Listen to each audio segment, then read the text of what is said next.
ಕರ್ನಾಟಕ ರಾಜ್ಯದ ಜನತೆಗೆ, ಸ್ಪೆಷಲಿ ವಿಜಯಪುರ ಜಿಲ್ಲೆಯ ಜನತೆಗೆ ಹೇಳಬೇಕಾಗಿದೆ. ಈ ವಿಜಯಪುರ ಜಿಲ್ಲೆ ಅಂದರೆ ಹೆಂಗಾಗಿದೆಪ್ಪ ಅಂತಂದರೆ ಜನಪ್ರತಿನಿಧಿಗಳ ನಿರ್ಲಕ್ಷ್ಯ ಜಾಸ್ತಿ ಆಗಿದೆ. ಒಂದು ಏರ್ಪೋರ್ಟ್ ಆಯಿತು, ಏರ್ಪೋರ್ಟ್ ವಿಮಾನ ಹಾರಲಿಲ್ಲ. ಹೈಕೋರ್ಟ್ ವಿಭಾಗೀಯ ಪೀಠ ಆಗಬೇಕಾಗಿತ್ತು, ಅದು ಮಾಡಲಿಲ್ಲ. ಇನ್ನು ಬಿಜಾಪುರ ಜಿಲ್ಲೆಗೆ 371J ಆರ್ಟಿಕಲ್ ಸಿಗಬೇಕಾಗಿತ್ತು, ಅದು ಮಾಡಲಿಲ್ಲ.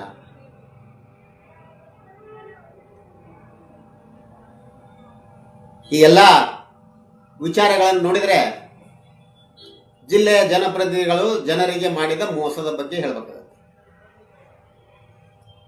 ಮೊನ್ನೆ ನಮ್ಮ ಯಶವಂತರಾಯಗೌಡ ಪಾಟೀಲರು ಹೇಳಿದರು, ಒಂದು ಹಿಂದಿನ ದಿವಸ ಹೇಳಿದಾರೆ. ಇಲ್ಲೇ ಬಳ್ಳಾರಿ ಜಿಲ್ಲೆ 371J ಇದ್ದಿದ್ದಿಲ್ಲ.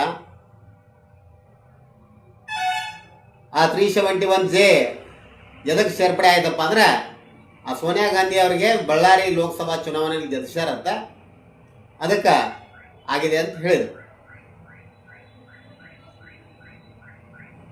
ನಾವು ಹೇಳಕ್ಕೆ ಇಷ್ಟಪಡ್ತೇವೆ,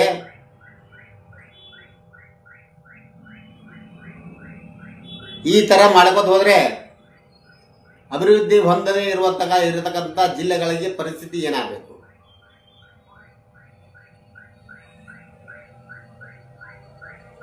ವಿಜಯಪುರ ಜಿಲ್ಲೆಯನ್ನು ಸೇರ್ಪಡೆ ಮಾಡಬೇಕು. ವಿಜಯಪುರ ಜಿಲ್ಲೆ ಹಿಂದುಳಿದ ಜಿಲ್ಲೆ.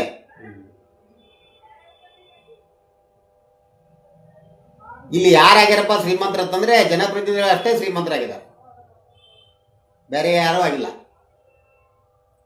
ಜನರು ನೋಡಿ ಏನೋ ಎಷ್ಟೊಂದು ಕಷ್ಟಪಡ್ತಾ ಇದ್ದಾರೆ, ಏನೇನೋ ಮೂಲಭೂತ ಸೌಕರ್ಯ ಎಟ್ಟೆಟ್ಟು ಓಡಾಡ್ತಾರೆ. ಅದ್ರ ಬಗ್ಗೆ ವಿಚಾರ ಮಾಡಿದ್ರೆ ಭಾಳ ಗಮನಾರ್ಹವಿದೆ. ಈ 371J ಆರ್ಟಿಕಲ್ ನಾವಂದ್ರೂ ಹೊರಗಡೆ ಎತ್ತೀವಿ ದನಿ. 8 ಜನ ಶಾಸಕರಿದ್ದಾರೆ. ಬಸನಗೌಡ ಪಾಟೀಲ್ ಯತ್ನಾಳ್ ಇರ್ಬೋದು, ಶಿವಾನಂದ ಪಾಟೀಲ್ ಇರ್ಬೋದು, MB ಪಾಟೀಲ್ ಇರ್ಬೋದು, ರಾಜೀವ್ಗೌಡ ಪಾಟೀಲ್ ಇರ್ಬೋದು, ಅಶೋಕ್ ಮನಗುಳಿ ಇರ್ಬೋದು, CS ನಾಡಗೌಡರು ಇರ್ಬೋದು. ಇನ್ನು ಉಳಿದ ಯಾರಪ್ಪ ಅಂತಂದ್ರೆ ಯಶವಂತರಾಯಗೌಡ ಪಾಟೀಲ್ರು ಇಂಡಿಯಾ.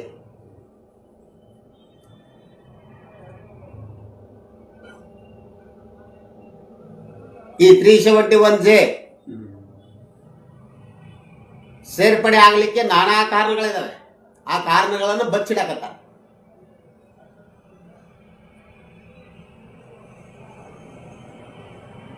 ಸಾರಿಗೆ ನಿಗಮ ನಮ್ಮ ಹೈದರಾಬಾದ್ ಕರ್ನಾಟಕ ವ್ಯಾಪ್ತಿಗೆ ಬರುತ್ತೆ. ಹೈಕೋರ್ಟ್ ಪೀಠ ಹೈದರಾಬಾದ್ ಕರ್ನಾಟಕ ವ್ಯಾಪ್ತಿಗೆ ಗುಲ್ಬರ್ಗ ಬರುತ್ತೆ. ಇನ್ನು ಶಿಕ್ಷಣ ಇಲಾಖೆ ಬೆಳಗಾವ ಧಾರವಾಡ ಮಾಡ್ತಾರೆ. ವಿದ್ಯುತ್ ಕಂಪನಿ ಹೆಸ್ಕಾಂದಲ್ಲಿ ಸೇರಿಸ್ತಾರೆ. ಹೀಗಾಗಿ ನಾವು ಬಿಜಾಪುರ ಜಿಲ್ಲೆಯ ಜನರು ಏನಾಗಿದೆಪ್ಪ ಅಂದ್ರೆ ಅಡಕತ್ರಿ ಒಳಗೆ ಸಿಕ್ಕೊಂಡು ಕೂತ್ಬಿಟ್ಟಿವಿ.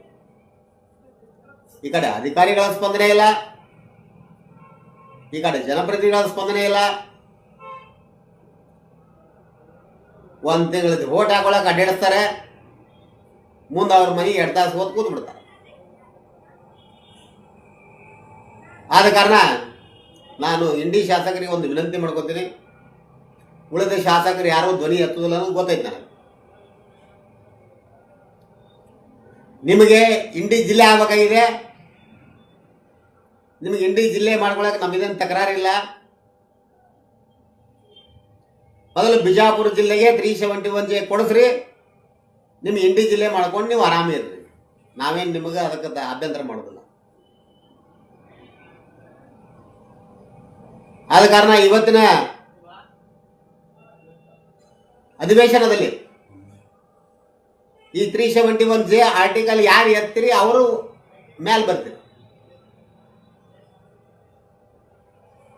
ಯಾರು ನೀವು ಎತ್ತಲಾರ್ದ ಹಂಗ ಹೋಗಿ ಅಲ್ಲಿ ಆ ಹಿಂದಿನ ಬೆಂಚಿನಾಗ ಕೂತ್ ಹೋಗಿ ಸಾಲಿ ಕಲ್ತಂಗೆ ಇರ್ತಾರಲ್ಲ, ಆ ಟೈಪ್ ಆತದ ನಿಮ್ಮ ಮನೆ ಬರ.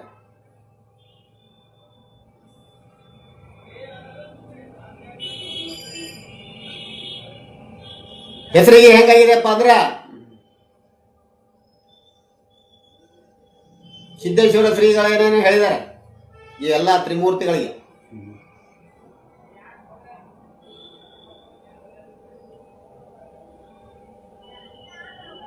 ಅವರು ಹೇಳಿದ ಹಾಗೆ ನಡ್ಕೋಬೇಕು.